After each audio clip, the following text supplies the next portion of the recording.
क्या यूपी में मंदिरों को ढूंढने का अभियान आगे आने वाले दिनों में और जोर पकड़ने वाला है? क्या संभल के बाद दूसरे शहरों में भी यह मुद्दा जोर पकड़ेगा? अगर कोर्ट का आदेश नहीं होता तो क्या अयोध्या की तरह मथुरा में भी भव्य मंदिर अब बन चुका होता? लेकिन इसके पीछे के मतलब मायने क्या है वो समझाएंगे आपको आगे। सवाल यह भी है कि अगर हिंदू सुरक्षित तभी मुसलमान भी सुरक्षित।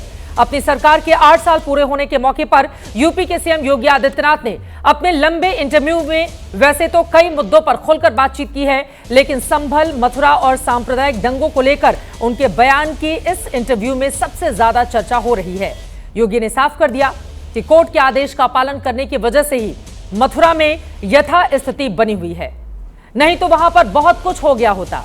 साथ ही यह भी साफ कर दिया कि जितने भी मंदिर होंगे सब ढूंढेंगे। योगी ने यह भी कहा कि अगर हिंदू सुरक्षित हैं तो फिर मुसलमान भी सुरक्षित हैं। योगी के इस बयान पर विपक्ष ने निशाना साधा है। अखिलेश यादव ने कहा है कि उनकी विदाई की घड़ी है, इसीलिए वो इस तरह की बातें कर रहे हैं। दूसरी ओर योगी का बयान संघ प्रमुख मोहन भागवत के बयान के इतर भी सामने आया है, क्योंकि उन्होंने कहा था हर रोज एक मस्जिद में शिवलिंग को क्यों देखना, लेकिन इसके बावजूद योगी ने मंदिर ढूंढने की बात की है। आज महादंगल की बहस इस मुद्दे पर होगी। क्या संभल और मथुरा से सधेगा 2027 का चुनाव? क्या संभल सिर्फ झांकी है? आने वाले दिनों में कई जगह मंदिर तलाशने का प्लान बन चुका है। सवाल यह भी है कि क्या मंदिर तलाशने को लेकर संघ से सहमत नहीं है योगी? और सवाल यह भी कि कब तक मंदिर मस्जिद का यह विवाद चलता रहेगा? कई ऐसे सवाल हैं जिसको लेकर महादंगल में होगी बड़ी चर्चा, लेकिन उसके पहले कैसे बयानों के तीर एक दूसरे पर चलाए गए हैं, जुबानी जंग सुनिए। आप मथुरा की बात क्यों उठा रहे हैं? मथुरा की बात क्यों नहीं उठा रहे? मथुरा श्री कृष्ण की जन्मभूमि नहीं है क्या? पर वो तो अब कोर्ट में है ना। कोई कोर्ट का ही आदेश पालन कर रहे हैं ना, तो अब तक तो वहाँ बहुत कुछ हो गया होता है। संभल में ही 65 निकाल रहे हैं आप, तो फिर 65 नहीं, वहाँ 68 सभी तीर्थों को हम निकाल रहे हैं।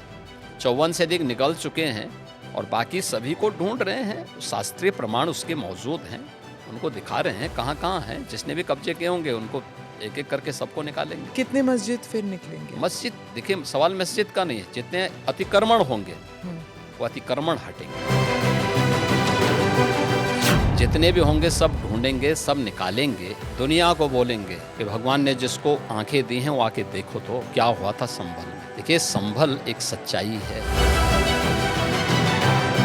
ये जो विदाई की भाषा है ना, ये विदाई का समय है। जनता ने मन बना लिया है।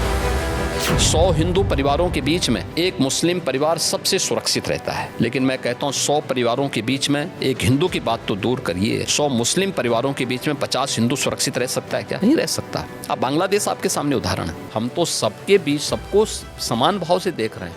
उत्तर प्रदेश में मुसलमान सबसे ज्यादा सुरक्षित। दंगे यहाँ यूपी में होते थे जो 2017 के पहले, अगर हिंदू की दुकान जलती थी तो मुसलमान की भी जलती थी, और 17 के बाद से दंगे बंद हुए। अगर हिंदू सुरक्षित है तो मुसलमान भी सुरक्षित है। हमारे मुख्यमंत्री जी ये बताएं, उनकी कुर्सी सुरक्षित है कि नहीं है? जब उन्होंने एक बार योग किया था, कैसे एक टांग पे डगमगा रहे थे। कहीं ऐसा तो नहीं कि उनकी कुर्सी डगमगा रही हो, इसलिए वो कह रहे होंगे हमारे सब भाईचारा बहुत अच्छा है।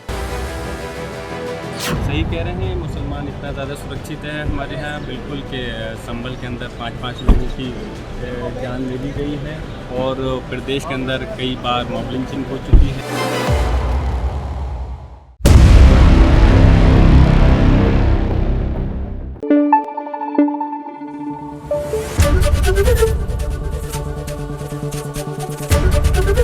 एबीपी न्यूज़ आपको रखे आगे।